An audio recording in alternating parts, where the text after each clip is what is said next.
Ladies and gentlemen, boys and girls, welcome back to the channel. It is 2:31 p.m. It is Wednesday, September 4th, day before the first game of the NFL season. I'm very excited for it. And today I'm going to do something that I have yet to do ever. It's going to be a running back rankings, really looking at it from a season long, but also you can pinpoint some of that for DFS purposes in terms of who I have over some other guys. And I'm going to do it in more of a top 8, top 10 sort of sense, probably closer to a top 10 sense. And again, keep in mind that right now it's Wednesday. There might be more news.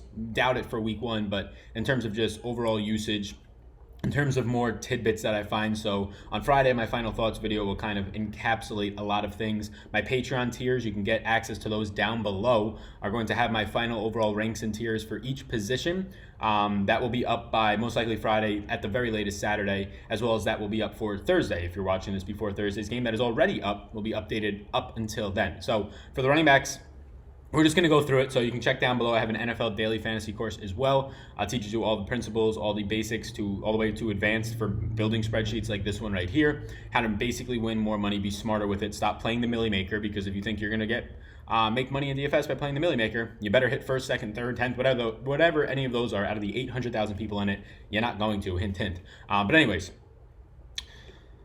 we're going to go down through this. I'm going to kind of point out some players. Now with the Zeke news, I think it was a good time to release this video. We have security on that and clarity, really, so I don't have to be like, oh, well, if Zeke is out, then we can go to Tony Pollard, and obviously he's a great player, yada, yada. No, we have Zeke in. Totally fine. Feel comfortable with Zeke. There's going to be a video that is up, by the time you're watching this, most likely, a video that will be up for Zeke and the impact of him for season long right now, for DFS for week 1. Lots of news there. Lots of upside for him in my eyes. So quickly, I'm going to use this as a rankings board right here. It's a site called Drafters. Very good site. We're going to use it as a rankings board just to go through. I'm going to rank we'll go top 10. This is actually a free roll on their site. You can join. I actually joined right now. They have a $1,000 free roll just ranking players. First place gets 10x and so forth. We'll use it as just sort of a rankings board right now, but if you have any interest in that, it is linked down below the site to Drafters. Totally free to enter, $1,000 prize pool. They have other tournaments as well, but this one's free. So in terms of my rankings, the first guy that I'm going to put in this as my number 1 running back for the week, whether it's season long, whether it's DFS, is Ezekiel Elliott. And it makes sense, because if you translate this over to my stat sheets here, and I'll blow them up so it's a little bit easier for people to see, he's the most expensive running back, right? If you want access to my notes on these players, my yes or no, my interest, that is on Patreon right now. The yes or no's will be on the Friday video. The notes will not be until, the notes will be access for Patreon only. But $9,200 for Zeke. He's back. There's a lot of things to like about him. He's in a game that is a top 5 total for his team on the slate at 26.5. The DVP last year from the Giants, and now they lost Landon Collins. Overall, terrible defense that they're going to have to throw out there. They were above average in terms of how many points they gave up to the running back last year. That will definitely favor Zeke. And there's a lot of concerns right now, at least early on. It's Wednesday. This guy's got 3.5 days to practice or so. Is he going? Or really 2 days to practice and then a travel day.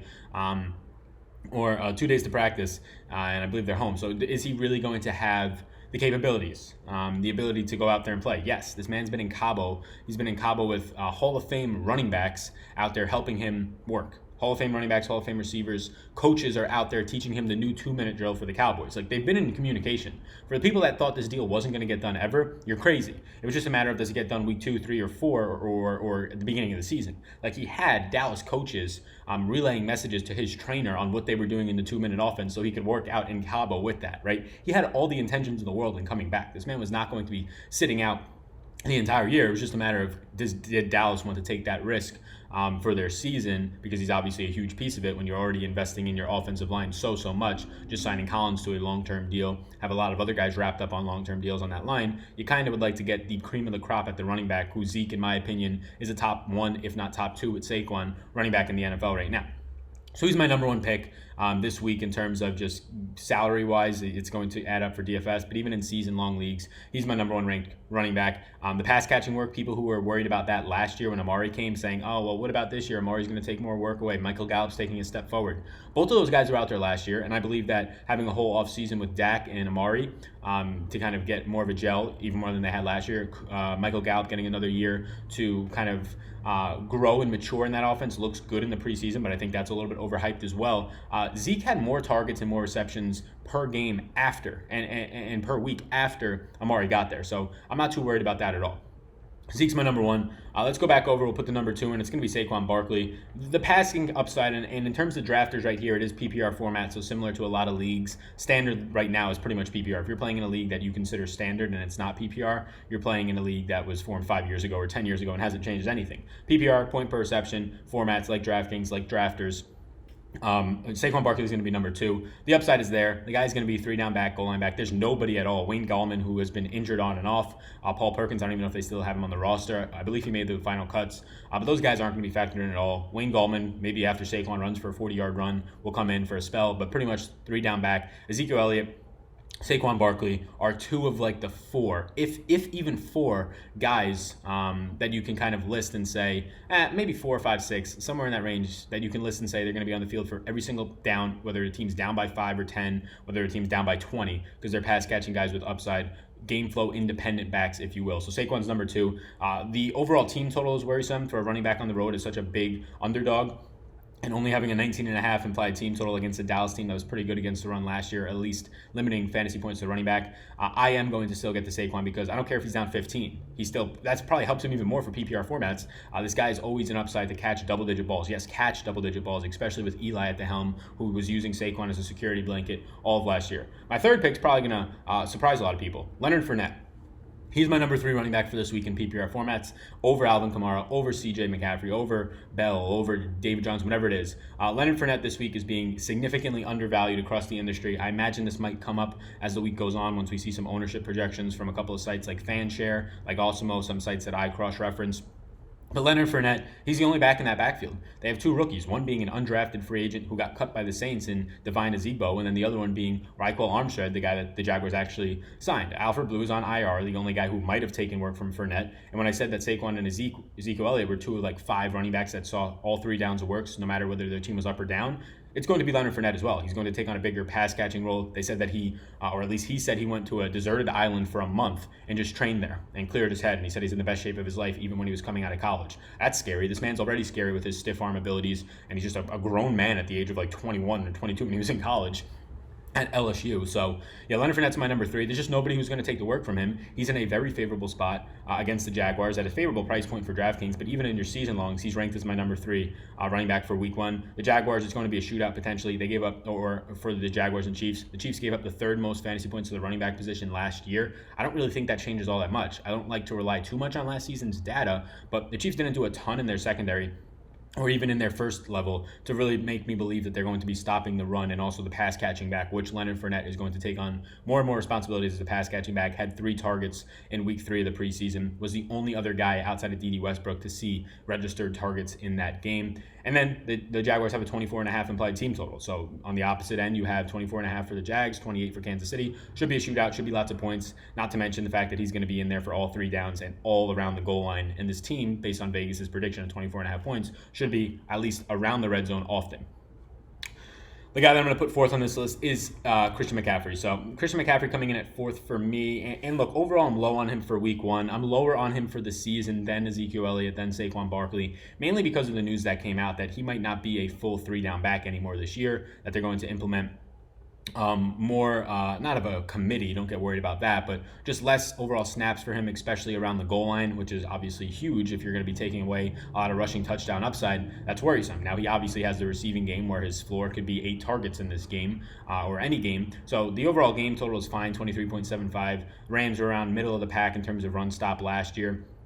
They now signed, they got rid of Ndamukong Suh. They signed Clay Matthews, who's kind of dusty. So if anything, the Rams got worse at defense defending the run. It's just a matter of kind of ranking him above the names I just said. There's no way that I can, due to the fact that all those guys are going to be 3-down goal line backs. And I don't know if McCaffrey's actually going to have that same type of workload. But still, I mean, top 5 running back, in my opinion, for week 1. For number 5 right now, I'm going to kind of go in here and probably start to get a little bit off the board with this. But I'm probably going to be going Chris Carson. Chris Carson in PPR formats is going to be my number 5 running back this week. Yes, I'm putting him ahead of Todd Gurley. I'm putting him ahead of David Johnson, Le'Veon Bell, Joe Mixon, Nick Chubb. Nick Chubb would be the guy that might come close, as well as Dalvin Cook. But Chris Carson's a guy who I don't really expect much competition. Rashad Penny's back there, had a terrible preseason. Chris Carson going up against the Bengals, who gave up I believe the most fantasy points to the running back position last year. The most fantasy points to the running back position last year was given up by Cincinnati and these Bengals. So this is a very favorable spot for a pass catching running back who Chris Carson is now going to take on all the pass catching responsibilities, which is what they hinted at in the preseason. Pete Carroll, and the offensive coordinator over there, said that there's no more Mike Davis. He's in Chicago. Chris Carson's getting all the pass catching work. They already threw 25% of the time to the running back last year. He's now going to see even more pass catching work. Rashad Penny looked awful in the preseason. He is, by all means, the 3-down back with pass catching upside against a team that stunk at defending really anything. The Bengals were terrible overall on defense, but especially pass catching running backs and just overall limiting rushing yards. And now he's also going to be a guy who was top 5 in rushing yards last year. Very sneaky Chris Carson, going to get all the goal line work. He's the guy that I have number 5, especially since they're big favorites. You imagine they're big favorites second half, if anything, after he's already maybe piled up some receptions and goal line work. In the second half, they just kind of unleash him a little bit more. So he's going to be my number 5 as of right now. We'll go down. I'll probably get you, and again, this is going to be different than you're going to get your normal ranks where people are just going to automatically assume that Le'Veon Bell and David Johnson, based on their names, are going to be good. I'm going to actually look at the opportunity. I'm actually going to look at the matchup, a specific matchup, not just the whole team, but the actual individual defensive players they're going up against. Chris Carson's is much, much easier than guys like Le'Veon Bell against Buffalo, than David Johnson against Detroit. Not that much of a tougher matchup for him, but overall much slower pace in that game is what I'm expecting. So number 6, in terms of guys that I'm going to be getting to this week on this list right here, is probably and more than likely going to be Nick Chubb. So Nick Chubb, another guy. So I'm going a little bit out of the cards here, or at least from the normal ranks I'm seeing, where a lot of people are still ranking David Johnson, Le'Veon Bell higher. I'm going to be getting to Nick Chubb at number 6 this week. Look, he's a 3-down back. It's as in stone as it gets for him. You have D'Ernest Johnson made this roster. Then you have Dontrell Hilliard, who's going to be mainly like a change of pace guy, but they're already kind of committed to Nick Chubb being the pass catching back.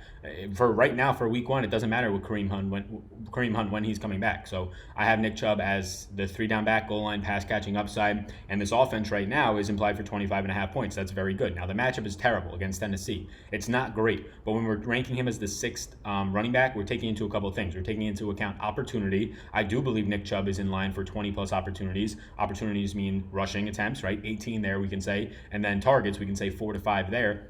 And you're at overall 20 opportunities, potentially 20 touches. That's a lot more than I can say for a lot of the other guys that we're about to get to. And when you're comparing his matchup against Tennessee as a favorite, 25.5 points, and going to be leading and going to get to work as a guy who is a running back leading in that game, ahead, more rushing attempts coming his way, compared to guys who are like Joe Mixon, a huge underdog with a 16.5 point total, who should see similar work, but maybe not being that big of an underdog. When you compare it to guys like Le'Veon Bell with a 21.25 total against a very stout and very good Buffalo defense, and the guy hasn't played in 20 months. So yes, Nick Chubb gets the edge for me at number 6. And I do like the pass catching capabilities that they've already said he's going to take a step forward as a pass catcher this year. Next up on the list for me, we'll rank the top 8. And then from there on out, you guys can ask me any questions. And on Friday, I'll finish out the rest of, not rankings. And again, you can get over to Drafters. It's totally free, the free roll. You can see it right here. $0 to enter. There's only 69 people in there right now, so $1,000 in prizes. Get in there. It's totally free. I'll link it up down below. If you click that link, it will help me. I don't make any money off of you. It's a free contest. It just allows them to track it to see if I'm actually generating any people to their site. So you can check that out. The final couple of names that I'll list here.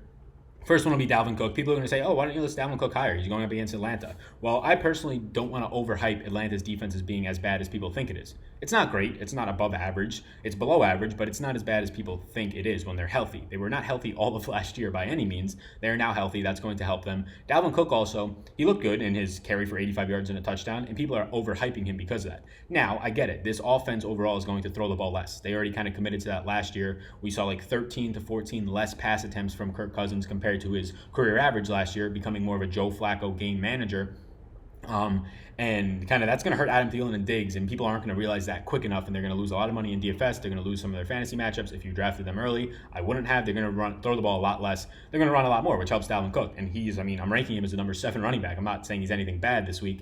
I just have worries because they did say Madison is potentially going to get work. The rookie running back who took over the backup job, he beat out Mike Moon in the preseason, who is going to get work as the kind of Latavius Murray change-up back and potentially goal line work. So It's just kind of smallish rumors slash things that were said here and there by the coaching staff, but they said that he might take the form of the Latavius Murray role, which will take some overall opportunities away from Dalvin Cook. So a very good matchup. He seems to be healthy. They're going to rely on the run. It's just a matter of where I believe opportunities come into. So he gets the number 7 spot for me.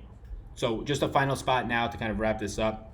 I'm going to be putting in Todd Gurley, and this gets really close because you do have guys like James Conner, you do have guys like Bell who should see a lot of opportunities, but I'll be putting in Todd Gurley at number 8, and I think a lot of people, for season-long purposes, getting to Todd Gurley was a nightmare because he has issues with re-aggravation of his knee and injuries there, inflammation coming up, so I would have concerns drafting him in season-long, and I didn't want to target him, and he was probably getting drafted a little bit too high. But we're playing week to week here on a week to week basis in DFS. It's not that dangerous. It's not that big of a deal if you're taking a stab on him because you're not risking your entire season of fantasy. So I actually think he's going to be low owned in tournaments for DFS purposes. For season long, too many people you're going to have to start him based on where you drafted him. But they're going to panic about it. Yes, if you're owning him for the whole year, I'd be worried. If you're owning him for 1 week, I wouldn't be. It's very hard to predict if at all his knee will get re-aggravated. Seems like it's very risky, and it might, but it's very hard to predict if that happens week 1. And if anything, why would you not take the shot on him week 1 when he seems to be the most healthy? And McVay has already said he's going to get 80% plus of the work in that backfield, at least for now. So yes, Todd Gurley is a top 10 running back for me this week, and he might actually start to move more and more up my GPP rankings. So that's it for right now. We'll just go over these top 8 in terms of season long and even fantasy to an extent for DFS. Ezekiel Elliott, Saquon Barkley, Leonard Fournette, Christian McCaffrey, Chris Carson, Nick Chubb, Dalvin Cook, and Todd Gurley. Those will be a top 8 right now. This is drafters.com. You can check it out. It's a free roll. It's linked down below. $0 to get in. They have $1,000 in prizes. They also have a $4,000 tournament, the same exact format. Whoever finishes first for you gets 10 extra points, second 9x, third 8x, and then all the way down. So appreciate it. Follow me on Twitter at SalVetriDFS. Hit that like button. Hit the subscribe button if you got any value from this video, if there was any good information in it or you thought that there was. And I appreciate you tuning in. You can check out the description down below. There's some free strategy guides for DFS. I have a Patreon account where I do more exclusive content. I have my NFL for Thursday Night Football tiers and rankings up for Draftkings already. We have some stat sheets like similar to this one for every single position, and also an overall target offense dashboard over there as well with a lot of other stuff. The descriptions are all down below, so you can check that out. Thank you for tuning in. My name is Sal Vetri. Appreciate it. Peace out, gang. Hey, hold up. 1 second. Check out this page. If you haven't yet subscribed, hit the subscribe button, all right? And if you're interested in Patreon, if you're not already a patron, you can hit that button on Patreon, become a patron. It will take you right there. You can also check me out on Twitter at SalVetriDFS. And hey, if you're interested, this next video that's about to pop up, why don't you check it out as well. See ya.